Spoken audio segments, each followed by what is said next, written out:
చేస్తుంది. ఈ జిహెచ్ఎంసి ఎన్నికలకు భారతీయ జనతా పార్టీ అన్ని రకాలుగా పోటీ చేయడానికి, ఎన్నికల్లో గెలవటానికి సిద్ధంగా ఉందని చెప్పి నేను ఈ సందర్భంగా మనం చేస్తున్నాం. ఈ ఎన్నికల్లో బీజేపీ గెలుపును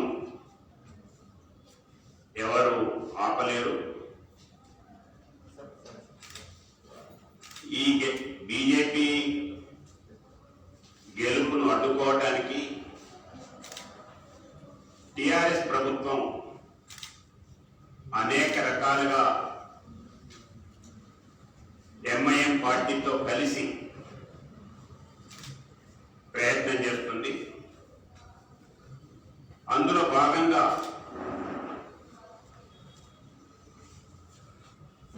గత అనేక సంవత్సరాలుగా దేశ ప్రజలు, రాష్ట్ర ప్రజలు అలవాటు పడినటువంటి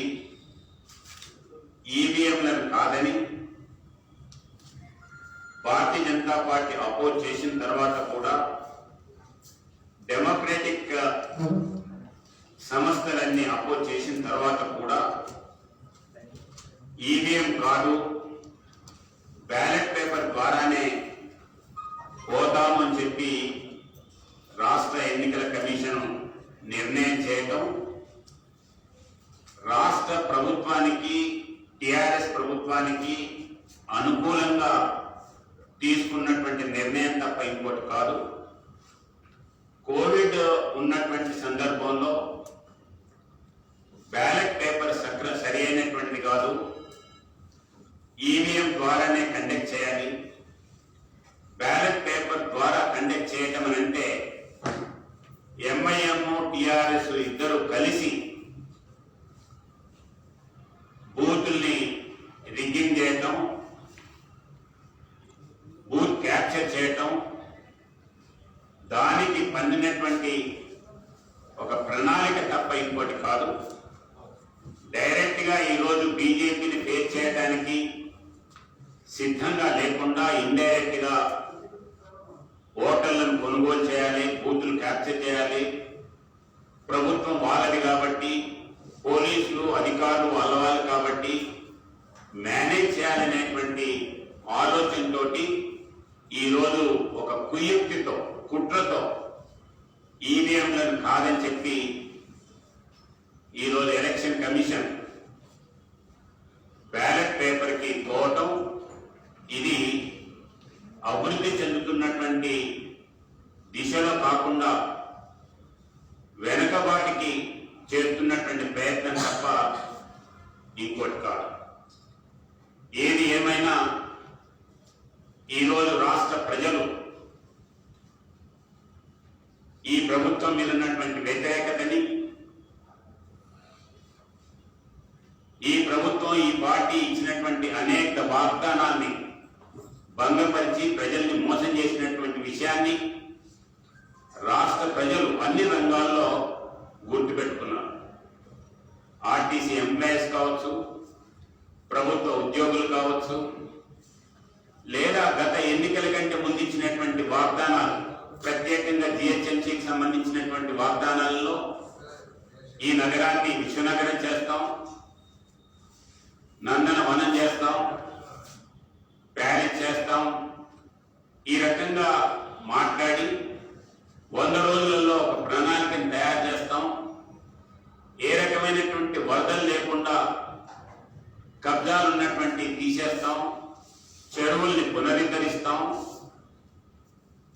రోడ్ల మీద గుంటలు లేకుండా చూస్తాం, ఒకవేళ రోడ్డు మీద గుంటలు ఉన్నట్లయితే మేము పెనాల్టీ పే చేయడానికి, కాంపెన్సేషన్ ఇవ్వటానికి మీరు చూపెట్టండి అని చెప్పి ఉచిత వాగ్దానాలు చేసి ప్రజల్ని మభ్యపెట్టి, అన్నిటికంటే ముఖ్యంగా గత జిహెచ్ఎంసీ ఎన్నికల కంటే ముందు డబుల్ బెడ్రూమ్ పేరు చెప్పి ఓట్లన్నీ కూడా దన్నుకున్నటువంటి వాళ్ళు 5 సంవత్సరాల నుండి ఎవరికి ఏ రకమైనటువంటి ఇండ్లు ఇవ్వకుండా ప్రజల్ని మోసం చేశారు.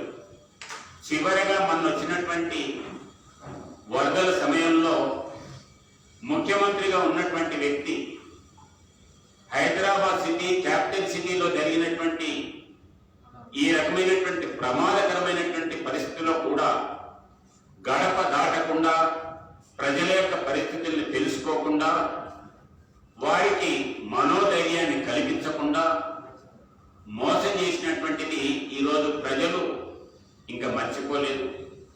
దాన్ని మభ్యపెట్టాలనేటువంటి ఆలోచనతో ఈరోజు ఈ యొక్క జిహెచ్ఎంసీ ఎన్నికల్లో ప్రభుత్వ నిధుల్ని ఇల్లీగల్గా వందల కోట్ల రూపాయలు బ్యాంకు నుండి క్యాష్ రూపంలో డ్రా చేసి ఈరోజు వాళ్ళకి పంచుతున్నాం అనేటువంటి పేరు మీద కోట్ల కొద్ది రూపాయలు దండుకున్నారు. ఈరోజు కేంద్రంలో ఉండేటువంటి నరేంద్ర మోడీ గారి ప్రభుత్వం ఈ యొక్క పేద ప్రజలకి చెల్లిస్తున్నటువంటి డబ్బు నయా పైసతో సహా డైరెక్ట్ గా వాళ్ళకి పోవాలి, మిడిల్ మెన్ అక్కర్లేదు అనేటువంటి దీంతో అకౌంట్స్ ఓపెన్ చేసి వారికి డైరెక్ట్ గా డబ్బులు వేసేటువంటి వ్యవస్థ కల్పించిన తర్వాత కూడా, ఆ వ్యవస్థ ఉన్న తర్వాత కూడా రాష్ట్ర ప్రభుత్వం కేవలం గవర్నమెంట్ యొక్క డబ్బును దోచుకుంటానికే ఈరోజు క్యాష్ రూపాన ఈ యొక్క వరదల సమయంలో ఇచ్చినటువంటిది మనకు తెలుసు. కాబట్టి ఆ విషయం కూడా ఈరోజు ప్రజలు, నగర ప్రజలు మర్చిపోలేరు. కాబట్టి రాష్ట్ర ప్రజలు ప్రముఖంగా ఈ యొక్క జిహెచ్ఎంసీలో పరిధిలో ఉండేటువంటి ప్రజలు కాచుకొని ఎదురు చూస్తున్నారు.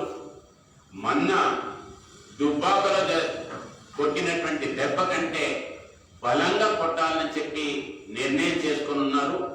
కాబట్టి వీళ్ళు బ్యాలెట్ పేపర్ పెట్టినా ఇంకో రకంగా ఏం చేసినా మా కార్యకర్తలు బూతులలో ఈరోజు వాళ్ళు ఏ రకమైనటువంటి అక్రమాలు అన్యాయాలు జరిపినా తెగించి పోరాటం చేసి ఈ ఎన్నికల్లో గెలవటానికి మానసికంగా సిద్ధమై ఉన్నారు. బీజేపీ గెలుపు కొరకు అన్ని రకాలుగా ప్రజలు నిర్ణయం చేసుకొని ఉన్నారని చెప్పి ఈ సందర్భంగా మనం చేస్తున్నాం. అయితే ఈ ఎన్నికల్లో బీజేపీకి ఓటర్స్ అని అంటే ఎడ్యుకేటెడ్ పీపుల్, గవర్నమెంట్ ఎంప్లాయీస్, అదే రకంగా ప్రైవేట్ ఎంప్లాయీస్ ఎవరైతే ఉన్నారో వాళ్ళందరికీ అననుకూలమైనటువంటి, అంటే వాళ్ళకు అనుకూలంగా లేనటువంటి డేట్ని నిర్ణయం చేశారు. మామూలుగా కార్పొరేషన్ ఎన్నికలలో వీలైనంత వరకు హాలిడే నాడు ఎన్నికలు నిర్వహిస్తారు, సండే నాడు ఎన్నికలు నిర్వహిస్తారు. కానీ సండే కాకుండా మంగళవారం నాడు నిర్ణయం చేశారు. అయితే మంగళవారం డిసైడ్ చేశారు కాబట్టి నేను ఈ యొక్క ఎన్నికల కమిషన్ని, ప్రభుత్వాన్ని డిమాండ్ చేస్తున్నానేమంటే ఈ డిసెంబర్ 1వ తారీఖు మంగళవారం నాడు ప్రభుత్వం ఈ యొక్క మొత్తం హైదరాబాద్ సిటీలో పనిచేస్తున్నటువంటి వాళ్ళందరికీ కూడా స్టాఫ్ అండ్ ఎస్టాబ్లిష్మెంట్ యాక్ట్ కింద హాలిడే డిక్లేర్ చేయాలని చెప్పి, ఇది వెంటనే నిర్ణయం తీసుకొని అనౌన్స్ చేయాలని చెప్పి నేను ఈ సందర్భంగా మనవి చేస్తున్నాను. అంతేకాకుండా ఈ ఎన్నికల్లో ప్రజలకి, ఇతర పార్టీలకి సమయం ఇవ్వకుండా వాళ్ళకే వాళ్ళు ప్రిపేర్ చేసి ప్రభుత్వానికి విషయాలన్నీ కూడా చెప్పి వాళ్ళ క్యాండిడేట్స్ కి మాత్రం అనుకూలమైనటువంటి పరిస్థితుల్ని క్రియేట్ చేసి ప్రతిపక్ష పార్టీలకి సరి అయినటువంటి ఇన్ఫర్మేషన్ లేకుండా ఈ రోజు యొక్క నామినేషన్ ప్రాసెస్ ని వాళ్ళు ప్రారంభం చేశారు. అసలు ఈ యొక్క రాష్ట్రంలో ఉండేటువంటి హైదరాబాద్ జిహెచ్ఎంసీ ఎన్నికల్లో ఉండేటువంటి ఓటర్ లిస్ట్ అన్నింటినీ కూడా డివిజన్ వారీగా చేశారు. ఫైనల్ ఓటర్ లిస్ట్ లో ఈ రోజు కూడా రాజకీయ పార్టీలకి 150 డివిజన్స్ సంబంధించినటువంటి ఫైనల్ ఓటర్ లిస్టు రాలేదు. దీనికి election commission, state election commission బాధ్యత వహించాలి, నెంబర్ 1. అదే రకంగా ఇవాళ షెడ్యూల్లో అనౌన్స్ చేశారు, రేపటి నుండి నామినేషన్ అన్నారు.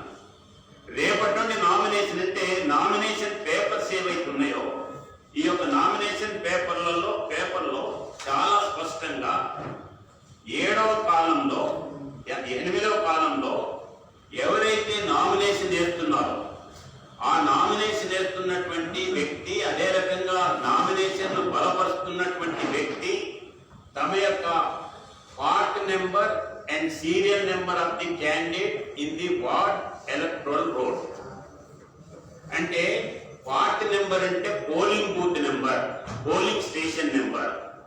కానీ ఈ రోజుకి డివిజన్ వారీగా ఏ పోలింగ్ స్టేషన్ లో ఏ ఓటు వస్తుంది అనేటువంటి విషయం, తన యొక్క ఓటు ఏ పోలింగ్ బూత్ లో ఉంది అనేటువంటి విషయం ఈ రోజుకి స్పష్టత ఇవ్వలేదు.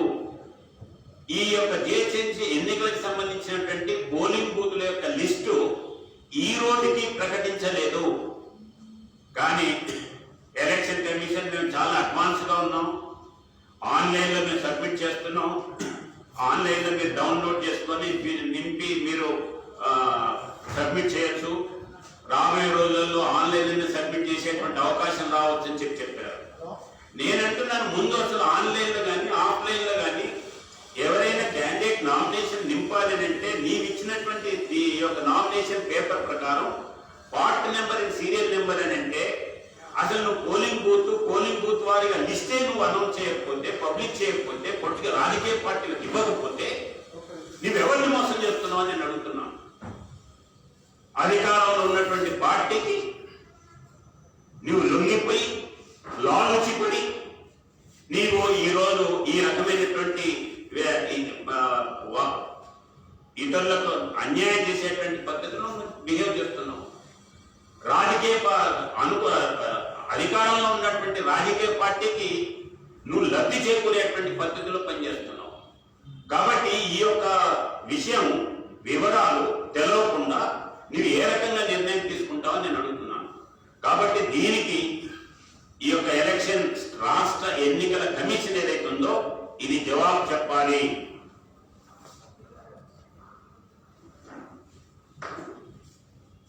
అదే రకంగా ఫ్రెండ్స్,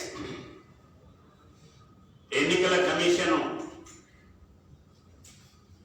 ఒక్కరోజు ముందు బ్యాంక్ అకౌంట్ ఓపెన్ చేయాలని చెప్పారు.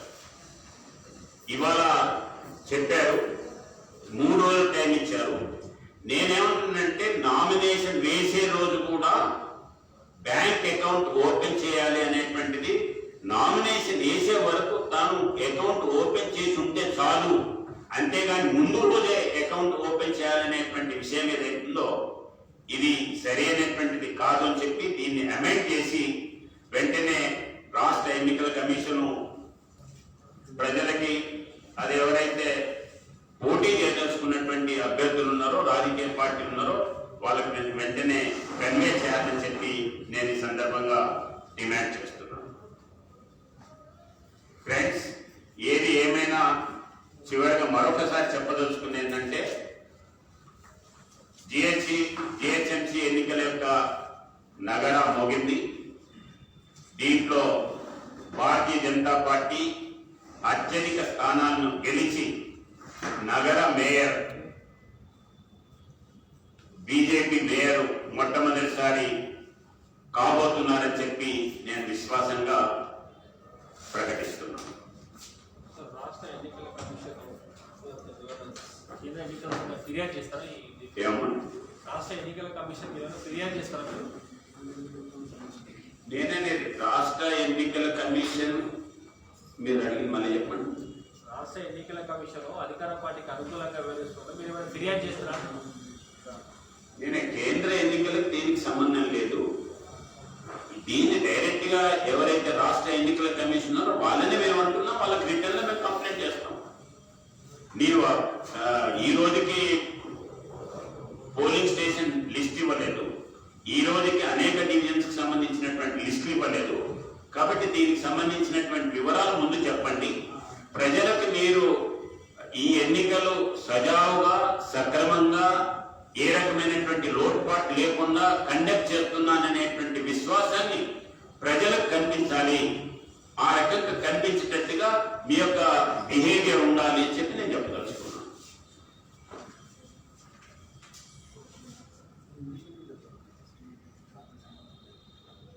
స్టేట్ ఎన్నికల కమిషన్ అనేది ఇండిపెండెంట్ అథారిటీ కాబట్టి ఇండిపెండెంట్ అథారిటీగా అతనికేదో భావించి దాన్ని ఆ యొక్క పొజిషన్ ని దానికి ఇవ్వవలసినటువంటి రెస్పెక్ట్ ఇవ్వాలి. కానీ అధికారంలో ఉన్నటువంటి వాళ్ళకి అడుగులకు మడుగు నొక్కేటువంటి పద్ధతిలో ఇది సరైనటువంటి కాదు అనేటువంటి మరొకసారి చెప్పదలుచుకున్నాను.